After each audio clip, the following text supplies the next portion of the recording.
Hello and welcome to Career View Mirror. I'm your host, Joyel Crawford, and today I have Colleen Georges, and we have a fantastic book. She is the author, Dr. Colleen Georges, by the way, Dr. Dr.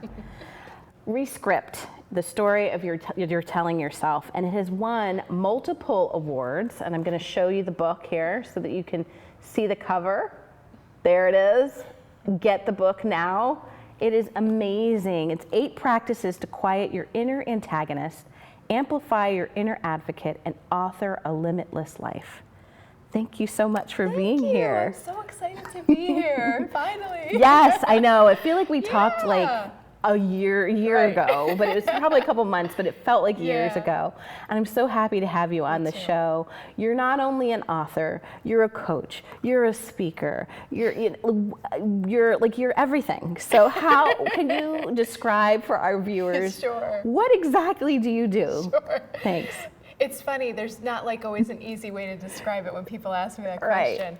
So, I have my own business and I do individual life and career coaching. I also do speaking and training. And then external to that, I teach at Rutgers University. I teach a women's leadership social justice course, and then I teach some courses at the Graduate School of Education counseling classes. And that's in New Brunswick? In New Brunswick, yeah. Excellent, okay, the main campus. Yes.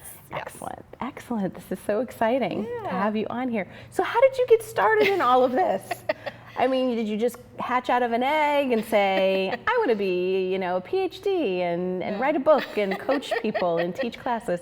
So how did you get started? How did this career start for you? Yeah, so, it's funny, always like looking back to the first things that you want to do, and I always like to ask that question of my clients. Of your clients, right? How did you get started? Yeah, and when I was a kid, I think one of the first things I ever wanted to be was an archaeologist, because I watched all those Indiana Jones movies, and it looked like he had a really exciting life. Of course. And so he was a professor, so there was some connection. There's a connection. Right? There it is. I thought that was pretty cool, and but then he had this other world where he's going on adventures and finding treasures, and so I just thought it seemed like an exciting thing. And for a long time, I would play like fake archaeologist with my friends, digging in the backyard, thinking everything I found was an artifact, and in my mind making up if I'd find a broken dish piece, I think oh, I wonder how old this is, who this belonged to, ate off of it, who ate off of this dish. Yes. So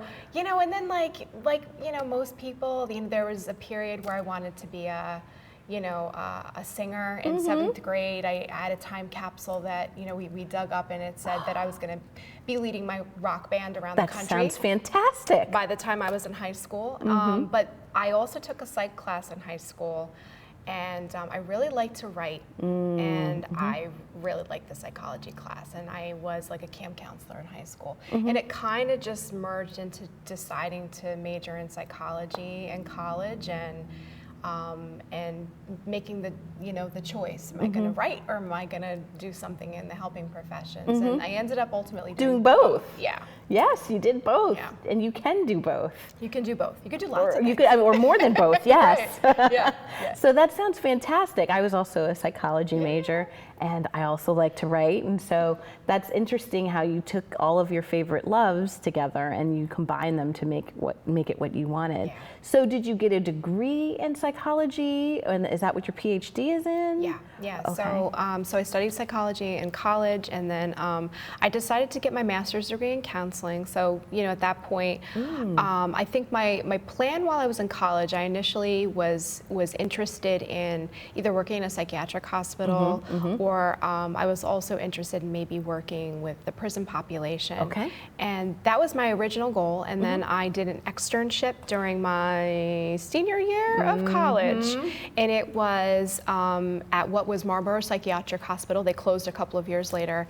And I was there for a week over winter break, and I was in the paranoid schizophrenic ward, and a lot of the patients in the facility had committed a crime. So I was kind of getting exposed the best of both worlds that you wanted to work in. And I'll always say it was one of the most interesting, amazing experiences I've ever had. But the thing I think that bothered me the most was that the people that work there seemed very kind of jaded, and I asked a question with my 21-year-old Yes. optimism. I said, how many of the patients get out and live thriving lives? And the response was, some of them get out, but they always come back. And I thought, I don't ever want to feel like that. Wow. And that was how I ended up. I was working with teenagers in foster care at the time, actually down South Jersey, because I live in Central. And yes. So I'm from Central. Okay, so perfect. We talked about that. We're homegirls, so we right. definitely know. Yeah, so okay. a lot of the teenagers lived in South Jersey, and I thought maybe working with teens or working with families, which was my plan when I went to graduate school. And so I did a master's in counseling, and then I did my, it's an EDD, Doctor of Education, like a PhD, in counseling psychology. And then lo and behold, I asked my advisor if there's any opportunities to work with teens or families around the area, and she said, well, I don't know about that, but my friend over at Career Services at Rutgers is looking for an intern. And my whole life changes in 1998 by accident. So it always happens by accident. Right. It's never by accident, though. Right. I think it's part of the plan, right? Yeah. So you get this job in Career Services, and then what happens? I fell in love with it. I mean, I was working with college students, so that was 1998. That was when I first had my introduction to working with college students as well as doing career counseling. And my supervisor, who we're still very close, she originally had intended that I would do a lot of the career exploration stuff mainly. And I ended up also loving to do resumes and doing job search and graduate school applications. Yeah, this is Career Coach 101 here. Yeah. This is like you were in it. I loved it. My favorite was working with the seniors. I really fell in love with that work. Getting them career ready. Yeah, helping them think about graduate programs and write personal statements and work on resumes and cover letters and the whole process of job search. And I was like, wow, I love working with college students because it's just like that time of your life is when you're figuring out who you are. Yes. In every single way. In every right? single aspect, yeah, absolutely. And so I loved it, and I loved the career stuff, and it was not on my radar. Was not. In fact, when my advisor said that to me, I had one of those I don't do that. But all right, I need experience. And it changed my life. And I ultimately, throughout grad school, I became an academic coach at the Learning Center. That's amazing. I worked for Residence Life as a hall director for 4 years, which paid the tuition. Yes, it does. But it was awesome, and I loved it. And and then I was at the counseling center for my internship at Rutgers.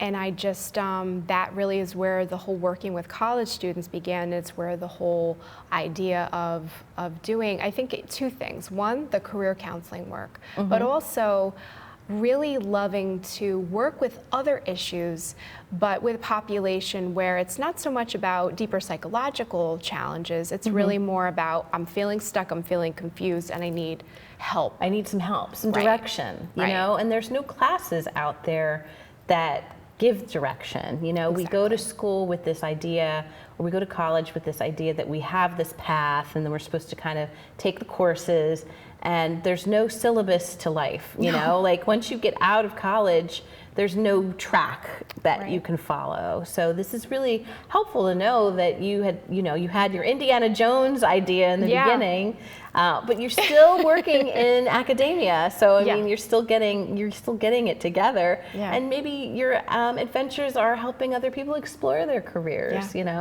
So helping them, chase away from the big ball that's coming behind them, which is their graduation date. So you're helping them too. So that's fantastic. So what brought you to writing RESCRIPT? Yeah, so I, so most of my career was originally working in higher ed. I did that after I finished my doctorate. And I was also working part-time at a women's counseling center. I was doing a little bit of teaching. And then I started my business in 2008 as a part-time thing while working full-time in higher ed.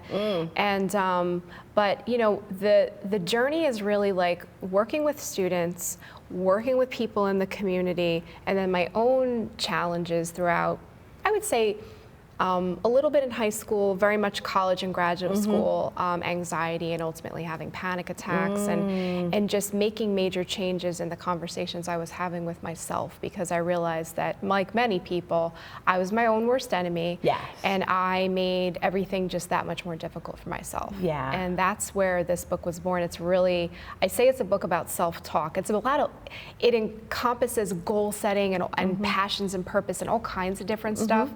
But it's based in how do we talk to ourselves about those things and other stuff.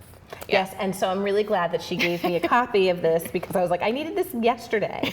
I mean, 8 practices to quiet that inner antagonist, because that's something that really can get in the way of not only living your life as a new grad, but just as a, the after grad, the life after college piece, which can get a little muddy, and how we speak to ourselves, all the time. My husband's kind of like that inner antagonist. Like, I'll say it and he'll reflect back what I'm saying. He's like, oh, well, you're talking about my best friend that way. And so not everyone has a mirror or somebody to parrot back what's coming out of our heads and our minds. And so it's helpful for us to learn some techniques and how to be better to ourselves. Yeah.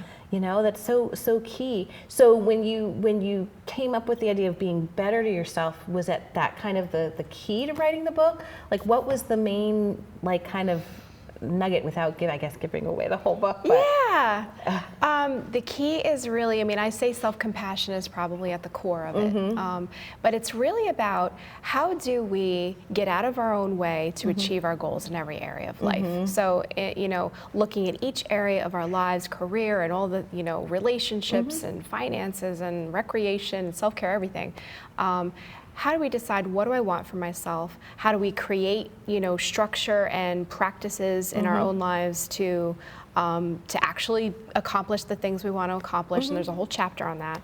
But how do we simultaneously, while doing that, make sure that we're talking to ourselves, and I say also about ourselves, because we say things about ourselves like, oh, that's just how I am, or I'm just not the kind of person that can do something like that. Oh yeah, right? Oh yeah. We tell our story in our head, and then we speak it out. Right. And we're going to continue that topic. We're going to take a quick little break and dive deeper in with Dr. Colleen Georges of RESCRIPT. Take care.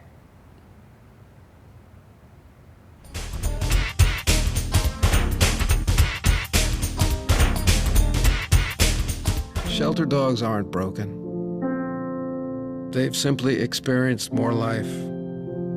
If they were human, we would call them wise. They would be the ones with tales to tell and stories to write. The ones dealt a bad hand who responded with courage.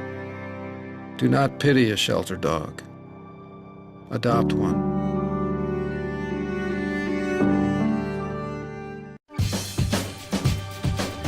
Say we've got grit, and we'll take it as a compliment. Because it's our uncommon drive, our spark within, that brings us together and sets us apart. We are temple made. And when others take shortcuts, when others take breaks, when others take the easy way, we take charge. Add us on social media to watch bloopers, behind-the-scenes footage, previews, and more.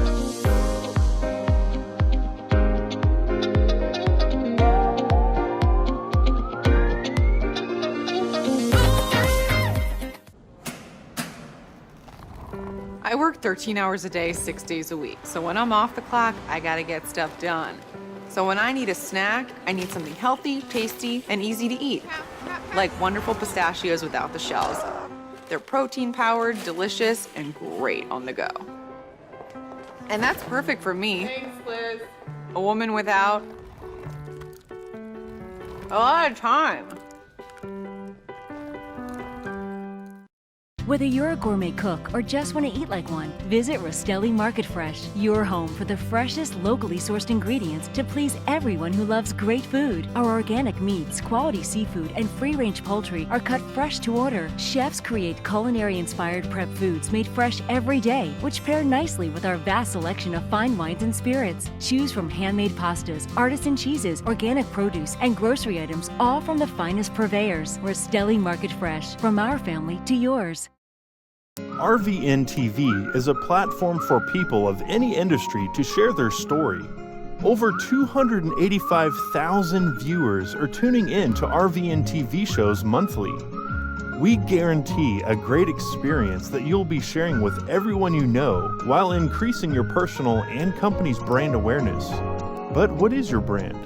According to Forbes, it's a combination of your logo, your product, your design and feel, and your personality. Did you know that aside from being a guest, we offer even more opportunity to boost your brand? Adding your company logo and website on screen during your interview will allow viewers to recognize your brand instantly. Incorporating images and video clips is another great way to showcase your product during your live. And welcome back to Career View Mirror. I'm your host, Joyel Crawford, and we have Dr. Colleen Georges of RESCRIPT. All right, we have her here. She is an everything. She's that's her career. She's every woman, right? So you do coaching and speaking and teaching and family. Yes, and family, absolutely. You know, that's the center. That's what the does center. a typical day look like in your career? Typical day, getting up and, well, I'm trying to get into a good habit of getting my son's lunch together at night. Yes, ahead of time. And clothes together at night, but I'm not consistent. I'm not gonna lie. But getting him ready for school, which largely he's 10, so he's doing a lot of that himself now. Oh, that's kind of cool. Okay. And then I drive him to school, which is super close, and then every day is different. You know what I mean? There are days where I might, have a session. Either phone or Skype right away when I come back, or there are some folks I see in person, and I might go over to my local Panera where I meet some of my in-person clients. Yes, our office away from home. I love Panera. They all know me over there. They know where I sit. So it's different every day, but I try to keep as many of my client appointments on certain days, and then my teaching, it's different every semester. In spring, I taught 6 classes because I was crazy. That's insane. It was not I can't even take 6 classes. It was not a good idea. I have 2 right now, which is very manageable. Very good. So Tuesdays and Fridays this semester are my teaching. And then I have office hours often before. I try to set it up before my classes, but sometimes after my classes. So it's like and then there are some days where I might dedicate a day if I'm traveling to do a speaking engagement. On those days, I typically try not to do too much other stuff. Right, you want to keep it open. Yep, open and in the zone. Yeah, exactly. So you can think just about that. So I may do maybe one other appointment or something that day. And but it really is varied, and that's how I like it. That's good. I think that I thrive on that, and I live on semesters because I teach. So I say that each semester is different for me. For others, that would be seasons. Right. I don't like it. I don't like to feel like every day is the same. Groundhog's Day. Exactly. No, I like it to be different. Yeah. And then then I pick up my son from aftercare because he loves to be in aftercare and. Because they play there. They've got to, they get to play. And then then it's piano today. We got piano on Mondays. We got musical theater. We got all these things after school. We volunteer at the food pantry on Wednesday. That's fantastic. Evenings, a couple times a month. So and that's so there's no typical day. That's the way I like it. But that's the way you like it. Right. So what would you say is your why? I talk to clients all the time about understanding their why and how that kind of drives you. That's the fuel that keeps you going each day. So what would your why be, Colleen? I think my why is really very much that because I've been in dark places myself emotionally, and I say this a lot to my clients and to my students, I just never want anyone to feel alone in that. And that, I mean, the reason for the book is that, the reason for the speaking, I mean, is about because people in workplaces often feel unhappy, they feel unmotivated, they feel, you know this, they feel disengaged. Absolutely. They feel in conflict with their colleagues, they feel like, you know, depressed that they have to go to work. So trying to bring more motivation, engagement, and joy and gratitude into the workplace, and with my clients, just helping people. I just want people to feel like whatever it is that you want to do, while life will throw stuff at you, it'll throw health problems and traumas and tragedies and struggles, big and small. Absolutely. And those are real, but on some level, we do have power over how we respond to those things. That's the key. It's the responsiveness. And that's the why. Is not feeling, wanting people to not feel in any arena, whether it's as a student, as a professional, as a person, that you are at the whim of life. Right. That life is leading you instead of you leading your life. Right. Oh, we share so many good. This is like, yes, this is good stuff. Yes, thank you for sharing that, because that is truly impactful. Didn't you do it? You did a TEDx talk too. I did a TED talk. Yeah. So was it about rescripting your life? Right? It was. Yeah, and the title of the book comes from the TEDx was Rescripting the Stories We Tell Ourselves. And so that's where the title was born. But the concept that brought me to do the TED Talk is all the same things. You know, again, just all those moments in life. You know, I was just joking as I was texting someone before that who knew that I'd ever spend so much time talking in front of people, because, you know, like most people, that was close to, you know, in terms of fear, close to death for me. Yeah, it is the top 3 fears out there, speaking in front of people. Yeah, and so it was no different for me. I was absolutely terrified, and the reason I even started teaching was because I was trying to overcome fear, because I knew it was going to keep causing me problems in my career. It already was. So, you know, all of that, the TED Talk was me saying, what's the ultimate thing I could do as far as speaking to kick, Just you know, this really, thing done. Yes, nip it in the bud.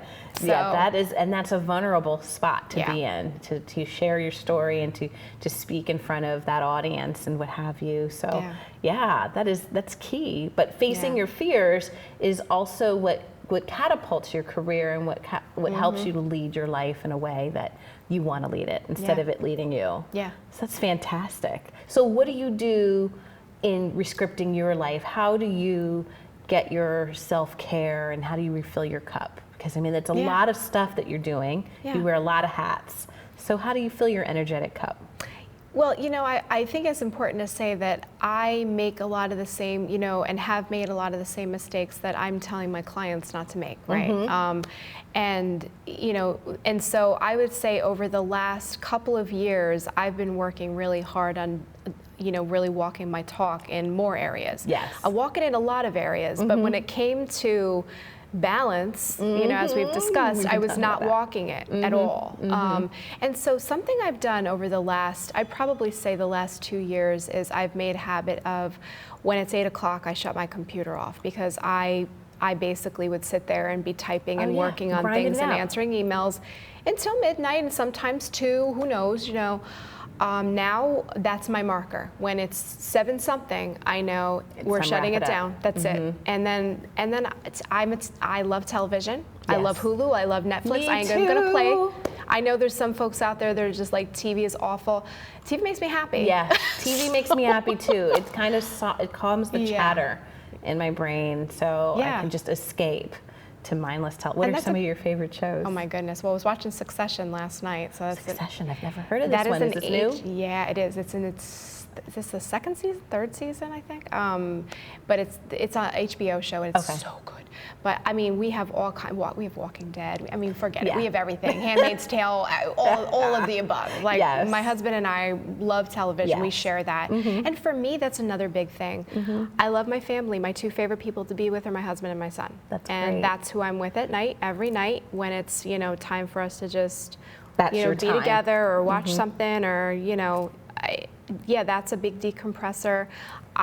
We also, this past weekend, was it Saturday night? I love Halloween. We went to one of the scare places. One of those Fright Night things? We're going another one this weekend. I have a thing about them. I can't I like go. them very much. I just they you know, I don't like the people reaching and touching, and so that thing that's your thing. That's you guys my like thing. the things. That's my So thing. have you gone to the Eastern Penitentiary? I haven't yet. You need to go to that one. Yes. You've done it? Yes. Okay. Yes. All right. Everyone, I heard a commercial on my way here. It will scare you to death. Okay. All right. Yes. All right. I will at some point check I think this your out. son might like it too. Does he like that kind of He stuff does. too? He comes with us. Yeah, now. they go over the top. They go over the top with that one. That's Yeah, good. You'll like it. That should be fun. But those are, when it comes to decompressing, it's just letting go of tech, like setting a time for it to be done, and being with my family. I love amusement parks. I love just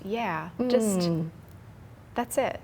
It's not, nothing extravagant or fancy. I like to go to restaurants too. Yes, you're foodie. I like to eat too. Oh yeah. Yes. Yeah. So it's how you just escape by just cutting things off and creating those boundaries. Yeah. So that is super important to share, because a lot of times we don't do that enough, right? So that's how you can definitely re-script your life. So are there any myths out there about being a leadership coach? We were talking about this a little earlier about myths of entrepreneur life and laptop lifestyles.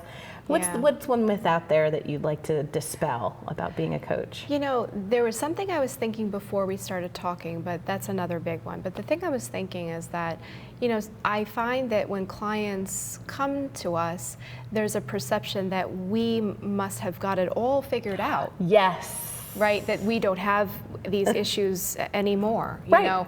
and that you learn some things, and then you'll never have negative chatter in your mind anymore. Life will be perfect. And I'm always joking that, like, I wrote this book, I use this every day. Like, it doesn't go away. So I think that's a big thing, is the belief that people who are coaches or counselors or educators are somehow now, like, you've self-actualized and you're just good now.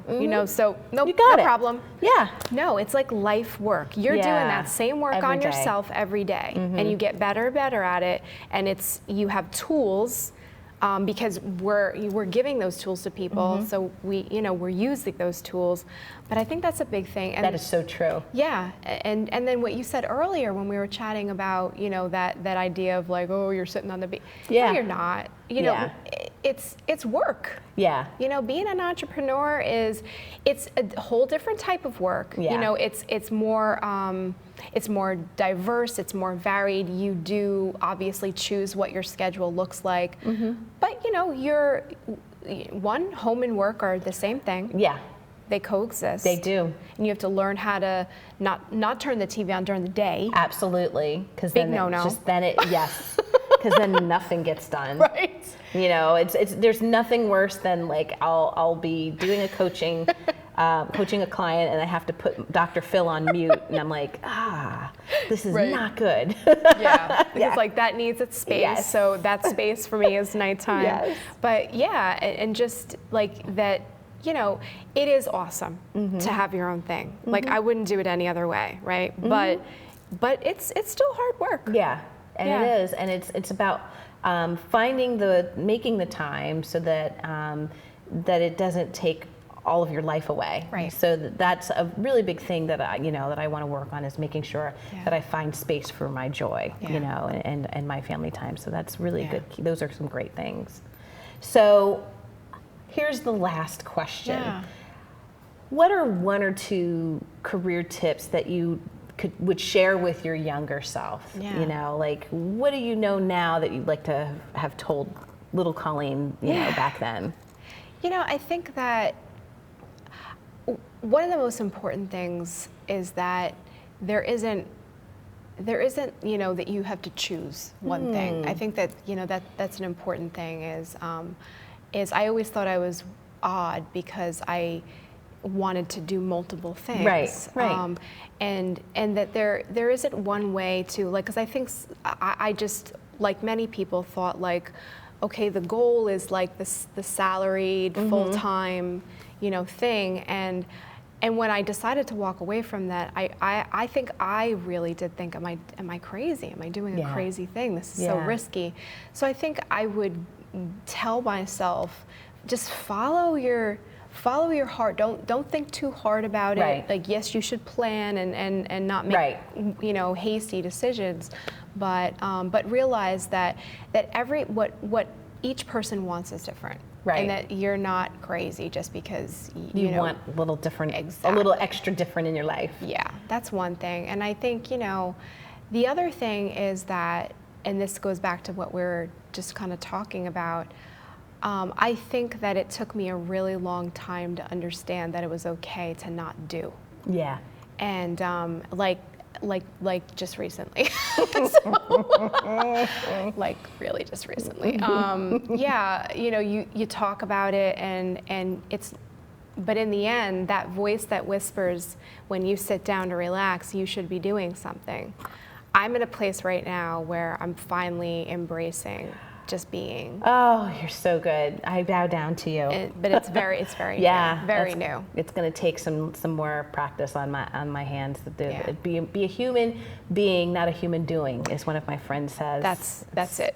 Yeah. Thank you for that advice, and thank you for being on the show. Oh, thank Where can we find you? Where can we find you? I am at www.colleengeorges.com. That is 2 L's, 2 E's, and an S at the end of Georges. And yeah, all my services are there. Got a link to the book there. And for anybody interested, career coaching, life coaching, or if you're looking to have a nicer conversation with yourself, I hope the RESCRIPT will be a tool for you. Thank you so much. Thank you so much for your time today. Thank you. I'm so excited to finally meet you in person after talking with you on the phone. This is fantastic. Thank you so much for being on the show. And thank you all for watching Career View Mirror. Hopefully you'll tune in on Mondays at 1:30 p.m. for our next episode. Take care. Have a good one.